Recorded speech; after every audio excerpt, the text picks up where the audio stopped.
नमस्कार दोस्तों, हम कुछ ऐसे विषयों पर बात करेंगे जो आधुनिक समाज के लिए और आध्यात्मिक समाज के लिए दोनों के लिए बहुत उपयोगी हैं। लेकिन आज की समस्या ये है कि हमें एक पूर्ण मार्गदर्शन नहीं मिल पाता। एक व्यक्ति जो पूर्णतः भ्रमित होता है वो ये नहीं जानता कि उसे किस दिशा में जाना चाहिए। कई बार ऐसा लगता है आध्यात्मिक मार्ग और धर्म का मार्ग बहुत श्रेष्ठ है, तो कई बार मन इस बात का भ्रम पैदा करता है कि संसार में रहकर संसार की भौतिक वस्तुओं के प्रति आकर्षण भी तो गलत नहीं है। व्यक्ति में मोह होना एक साधारण सी बात है।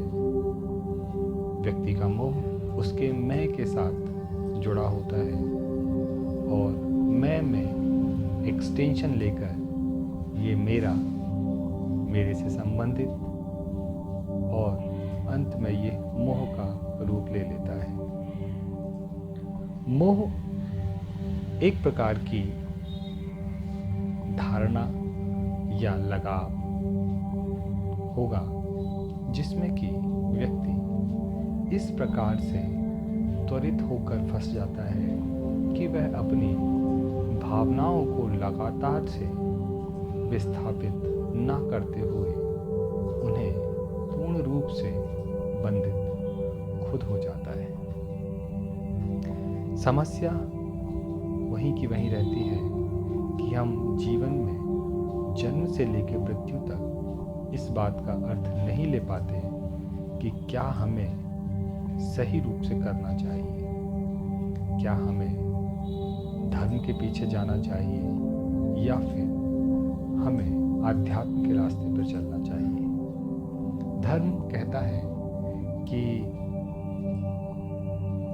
ईश्वर भक्ति की जाए और ईश्वर के मिलने के मार्गों को खोजा जाए, जबकि संसार जो कहता है संसार के अनुरूप हमें भौतिक वस्तुएं बहुत अधिक आकर्षित करती हैं। धन की प्रगढ़ता, धन की अधिकता हमारे मन को काफ़ी अधिक प्रभावित करती है, तो दूसरी ओर धर्म भी हमें बहुत तेज़ी के साथ विचलित करता है। आज के वातावरण में सबसे अधिक समस्या यह है कि लोगों ने धर्म को काफ़ी अधिक विकृत कर दिया है। व्यक्ति धर्म को मानने के बावजूद भी उसे यह नहीं पता कि धर्म का सही अर्थ क्या है। हिंदू धर्म में गीता को बहुत महत्व दिया जाता है। इस्लाम में कुरान सर्वश्रेष्ठ पुस्तक है। बाइबल का महत्व ईसाइयों में है। यदि कोई विद्वान व्यक्ति इन सभी चीज़ों को पढ़ता है तो उसके द्वारा निकाला गया निष्कर्ष लगभग एक ही प्रकार का प्राप्त होता है। किंतु समस्या ये है कि व्यक्ति जिस धर्म या जिस समुदाय से होता है वह केवल उसी से संबंधित चीज़ों का अध्ययन करता है और उनका अर्थ अपनी ही योग्यता के अनुरूप निकाल लेता है।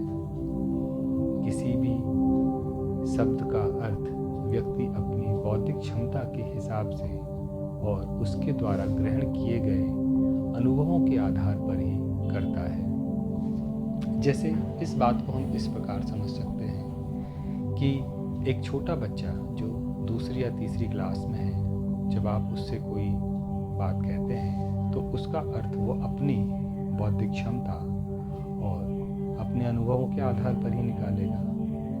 और उसी स्थान पर अगर कोई प्रौढ़ या बुजुर्ग व्यक्ति है जिसे जीवन का काफ़ी अनुभव है, वही उसी शब्द का अर्थ अपनी बौद्धिक क्षमता और अनुभवों के आधार पर निकालता है। बिल्कुल समांतर यही तथ्य जीवन में लागू होता है कि धर्म का अर्थ भी व्यक्ति अपनी बौद्धिक क्षमता और अपने अनुभवों के आधार पर निकाल लेता है।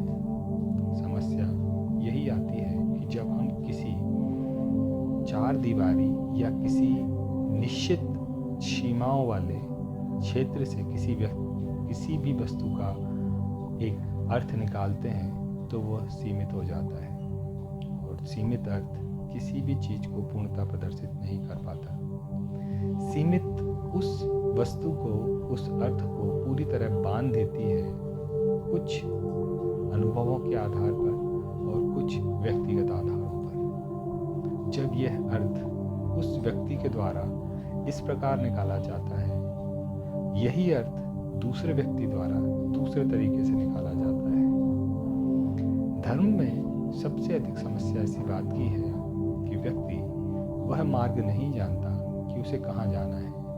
धर्म का अर्थ वो केवल इतना जानता है कि हम मंदिर, मस्जिद, गुरुद्वारे वहाँ जाते हैं और हम धार्मिक रूप से पूर्ण हो जाते हैं। जबकि गीता, कुरान, बाइबल, इनका अध्ययन करना, जो व्यक्ति इनका अध्ययन पूर्ण रूप से करता है वो इस बात को समझता है कि धर्म का अर्थ इससे कहीं अधिक है। केवल मंदिर जाने से धर्म पूर्ण नहीं होता। धर्म वह रास्ता है जो आपको आध्यात्मिकता की ऊंचाइयों तक पहुंचा देता है। जब व्यक्ति आध्यात्मिकता की ऊंचाइयों पर पहुंचता है तब उसे ये आभास होता है कि जीवन का अर्थ केवल जन्म लेना नहीं या भौतिक वस्तुओं को जुटाना नहीं। भौतिक सभी वस्तुएं यहीं छूट जाती हैं, जीवन पथ पर साथ नहीं चलती। तो धर्म का अर्थ भौतिक वस्तुओं का जुटाना या लोगों के सामने अधिक प्रदर्शन करना नहीं है, बल्कि धर्म का अर्थ आध्यात्मिक मार्ग पर उन्नति करना है। यह कोई भी धर्म हो सकता है, हिंदू धर्म हो, इस्लाम हो, सिख धर्म हो या कोई भी धर्म हो। उस सभी में धर्म का वास्तविक अर्थ केवल आध्यात्मिक मार्ग से, उस चेतना की उन्नति से लिया गया है जिससे उस व्यक्ति की चेतना उच्च स्तर तक पहुंच सके। अगर व्यक्ति अपनी चेतना के प्रति सजग नहीं है तो निश्चित तौर पर उसकी जो गति होगी वो निम्नवत होगी। अर्थात हिंदू धर्म और अन्य धर्मों के अनुरूप व्यक्ति का जन्म हो सकता है मनुष्य रूप में ना हो और उसका जन्म पशुवत या पशु योनि में संभव हो। तो धर्म का सीधा अर्थ यही होगा कि आप उस मार्ग को खोजें जहाँ से आपकी चेतना की उन्नति संभव हो। धर्म का अर्थ यह बिल्कुल नहीं होगा कि हम किसी समुदाय या किसी स्थान पर पहुंचकर ये मान लें कि यही हमारा धर्म है। धर्म व्यक्ति को श्रेष्ठ बनाता है। धर्म उन ऊंचाइयों तक पहुंचाता है।